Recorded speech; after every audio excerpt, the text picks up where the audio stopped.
Amini neema. Ukustahili, kwa neema inawezekana. Kuanzia leo ujifunze kushukuru kwa mapito yote uliyoyapitia ya kasoro zako. Kisichokuua kimekuongezea nguvu.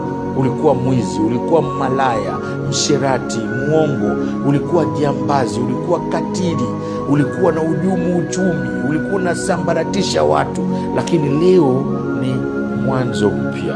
Kulala kuamka ni kupewa fursa kuanza tena. Anza kushukuru, utaactivate neema. Bwana Mungu, nilipitia maisha ya kasoro, dosari nyingi. Nilikuwa mlaghai, nilikuwa mwongo. Usifanye mbele ya watu, usifanye hadharani, ni sirini mwako. Ukiwa unasali peke yako, unashukuru kwa mapito yote niliyopitia ya mabovu. Bwana Mungu, uliruhusu nijifunze. Asante kwa neema yako. Sikustahili, lakini unaniwezesha kwa neema yako tu.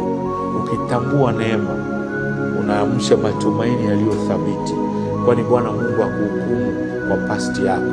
Anakuona leo umekaa mkao upi, kwani yeye yupo ambaye yupo, yeye yuko leo na sasa.